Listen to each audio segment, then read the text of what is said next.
Meu amigo torcedor vascaíno, a semana mal começou e o clima em São Januário já está pegando fogo. O torcedor acordou com aquela sensação de que nada é simples no nosso gigante, e realmente não é. A segunda-feira chegou trazendo notícia atrás de notícia, com o ambiente no clube fervendo depois dos últimos tropeços. De um lado, Fernando Diniz admitindo internamente que tomou decisões equivocadas nas últimas partidas, algo que muitos já percebiam pelas escolhas feitas nos jogos recentes. Do outro, a preparação para enfrentar o Grêmio ganhando contornos cada vez mais dramáticos por causa dos desfalques que se acumulam, especialmente no setor defensivo. E para completar, uma surpresa na base chamou a atenção do próprio elenco principal, deixando a comissão técnica com uma alternativa inesperada para tentar reorganizar a equipe. O vascaíno viveu o domingo acompanhando aquilo que já se tornou rotina neste Brasileirão. Um olho no Vasco e o outro nos jogos da rodada. A partida adiantada entre Atlético Mineiro e Red Bull Bragantino acabou interferindo diretamente na tabela e afetou mais uma vez a posição do Cruz Maltino. O Red Bull Bragantino venceu e ultrapassou o Vasco, empurrando o time para a 11ª colocação. A situação fica ainda mais curiosa quando lembramos de que, há poucas semanas, o cenário era completamente diferente. O Vasco brigava firme lá em cima, rondando a zona de classificação para competições continentais, enquanto o Bragantino respirava com dificuldades na parte baixa. Só que o futebol não perdoa quem desacelera, e o Bragantino embalou 3 vitórias consecutivas após perder para o próprio Vasco, subindo de forma impressionante. Já o Vasco, que vinha recuperando confiança, voltou a cair em uma sequência dura de 3 derrotas que tirou completamente o embalo da equipe. Agora, tudo converge para essa partida contra o Grêmio. Dentro de São Januário, a palavra usada pela comissão técnica e pelos jogadores é apenas uma: vitória. A necessidade de reagir ficou enorme e Fernando Diniz sabe que não há mais espaço para erros. O treinador terá somente 2 atividades completas antes da viagem, e isso deixa tudo ainda mais apertado, especialmente porque a última janela de treinos longos, proporcionada pela data FIFA, acabou sendo marcada por dificuldades. Durante aquele período, 4 jogadores importantes ficaram ausentes dos trabalhos: Carlos Cuesta, Andrés Gomes, Puma e PH. 3 deles são titulares absolutos, fundamentais no esquema. E essa ausência afetou a preparação de forma pesada. Diniz precisou montar alternativas improvisadas, imaginando cenários diferentes para compensar os desfalques. A maior dor de cabeça está justamente na defesa. Carlos Cuesta segue sem condições de jogo e não conseguirá chegar a tempo da partida em Porto Alegre. Andrés Gomes e PH também não devem retornar. E só o Puma possui uma remota chance de estar disponível. Mesmo assim, Fernando Diniz trabalha para montar um time que não dependa do retorno dele. A solução temporária mais cotada envolve novamente deslocar Hugo Moura, que já atuou como zagueiro sob comando do treinador e correspondeu em alguns momentos. A última vez que isso aconteceu foi naquela vitória emocionante contra o Vitória, em São Januário, quando o jogo terminou em 4-3. Apesar de não ser da posição, Hugo Moura costuma entregar intensidade e leitura rápida, 2 características que Diniz valoriza muito. Claro que há também o nome de Lucas Oliveira, que já teve bons momentos, como no clássico contra o Flamengo, quando entrou com personalidade. O problema é que, logo na partida seguinte, contra o Palmeiras no Allianz, ele teve uma atuação ruim, sendo um dos jogadores mais criticados naquela derrota. Isso pesa demais na avaliação interna, e por isso o treinador, por mais que queira usar um defensor de origem, enxerga Hugo Moura como a opção mais segura neste momento para formar dupla com Robert Renan. Se isso realmente acontecer, o meio-campo precisará ser reorganizado. Tete e Cauã Barros assumiriam a responsabilidade como volantes, o que já modifica muito a dinâmica habitual do time. Na lateral direita, a situação também virou um quebra-cabeça, sem PH. Sem Puma com garantia de retorno e sem a possibilidade de usar Tete improvisado se ele estiver no meio, Diniz teve que começar a pensar fora da caixa novamente. E foi justamente por causa dessa necessidade que algo diferente aconteceu no treinamento de domingo no CT Moacir Barbosa. O nome que apareceu foi o de Alex Ramiro, lateral esquerdo de apenas 18 anos, uma das joias da base. Ele chegou menino ao Vasco ainda no Sub-14, assinou o primeiro contrato de formação em 2021 e rapidamente se destacou nas categorias inferiores. Foi campeão brasileiro no Sub-14, campeão carioca no Sub-15 e mesmo não sendo sempre o titular absoluto, sempre esteve entre os mais talentosos do grupo. No ano passado, assinou seu primeiro contrato profissional com o clube, válido até abril de 2027, mostrando que o Vasco realmente aposta no seu futuro. A subida dele ao profissional não teve a ver diretamente com a posição original. Como lateral esquerdo, ele está atrás de jogadores experientes como Piton, Victor Luiz e Leandrinho. O que chamou a atenção foi justamente a improvisação. Diniz precisava completar o treino com laterais em ambos os lados para simular situações específicas. E como Leandrinho já havia sido testado na lateral direita em outras ocasiões, Alex foi chamado para compor o setor oposto como reserva momentâneo. Ele treinou como lateral direito apenas para equilibrar a atividade. Mas essa participação despertou curiosidade entre os próprios jogadores do elenco. No fim das contas, mais uma vez, o Vasco chega para uma partida decisiva com questões importantes para resolver. Uma lista grande de desfalques e a pressão enorme para voltar a vencer. O jogo contra o Grêmio, na Arena, é daqueles que mexem com a torcida, mexem com o ambiente e exigem um nível de concentração altíssimo. E já que o assunto é pressão, não tem como fugir do que aconteceu nos bastidores nas últimas horas. A revelação de que Fernando Diniz admitiu internamente alguns erros caiu como uma bomba dentro do clube. Não é algo comum de se ver no futebol brasileiro. Normalmente, treinadores tentam sustentar as escolhas até o último fio de argumento, mesmo quando a torcida está gritando que algo está errado. Dessa vez, porém, as informações vindas de dentro do clube mostram que o técnico reconheceu, para alguns dirigentes, que realmente exagerou em certas ideias e tomou decisões que prejudicaram o desempenho da equipe, especialmente nessas últimas 3 rodadas que derrubaram o Vasco na tabela e aumentaram a desconfiança no trabalho.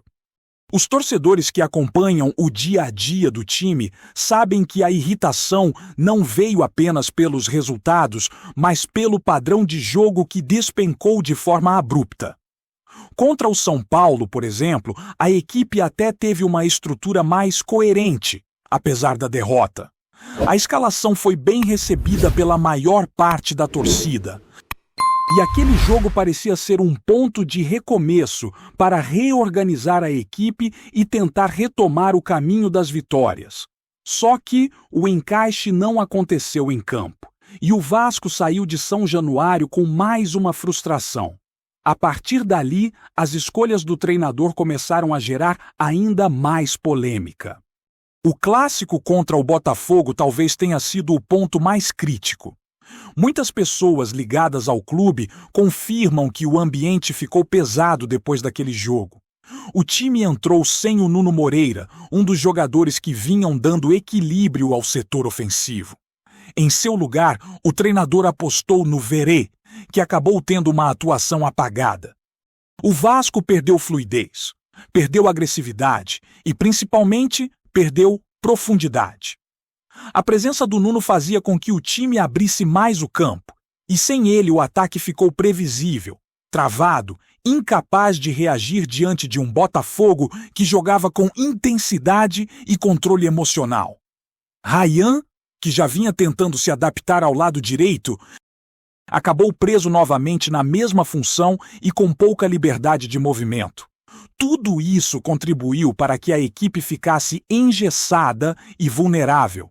E como se não bastasse, o jogo contra o Juventude aumentou ainda mais a frustração. O Vasco esteve irreconhecível. Foi uma atuação que surpreendeu negativamente até quem acompanha o time de perto. A equipe se mostrou desconectada, cometendo erros simples e criando pouco. O time não conseguia se reencontrar dentro de campo.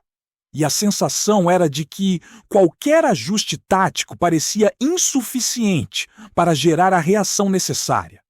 Foi exatamente após essa partida que as pessoas próximas à diretoria confirmaram que Diniz admitiu internamente que insistiu demais em algumas ideias e que poderia ter tomado caminhos diferentes. Ao mesmo tempo, a comissão técnica tem buscado reforçar o clima de confiança entre os jogadores. Há um discurso forte de que o time ainda tem condições de virar esse momento e entrar em uma nova fase nas últimas rodadas do campeonato. Os jogadores mais experientes, como alguns líderes do grupo, têm conversado muito nos treinos, puxando responsabilidade e tentando manter o elenco unido, porque sabem que ainda há disputa importante pela frente. A semifinal da Copa do Brasil virou um ponto de motivação dentro do elenco, especialmente porque o adversário é o Fluminense, um confronto que mexe com o emocional e que tem história pesada dentro do futebol carioca. E, para completar todo esse cenário cheio de pressão, o ambiente dentro do CT Moacir Barbosa tem estado diferente. Jogadores que normalmente são mais discretos começaram a se posicionar mais nos treinamentos, chamando atenção para erros, cobrando mais intensidade e falando mais abertamente sobre a importância de reagir imediatamente. O próprio Diniz, que costuma ser enérgico, tem adotado uma postura mais analítica nesses últimos treinos, conversando individualmente com alguns atletas, diminuindo o tom das broncas tradicionais e buscando ajustar detalhes que passaram despercebidos em partidas recentes. A presença de Alex Ramiro no treino serviu inclusive como um sinal de alerta para alguns jogadores do elenco principal. Não pela disputa direta, porque ele não veio para brigar por vaga imediata, mas porque reforça a imagem de que ninguém está garantido em posição nenhuma. Diniz é conhecido por não ter medo de mudar o time quando acha necessário. Se ele precisa improvisar um volante na zaga, ele faz. Se precisa transformar um lateral esquerdo em lateral direito apenas para completar treinamento, ele faz. E isso mexe com o grupo, porque coloca todos em estado de alerta total. A semana segue com esse clima intenso.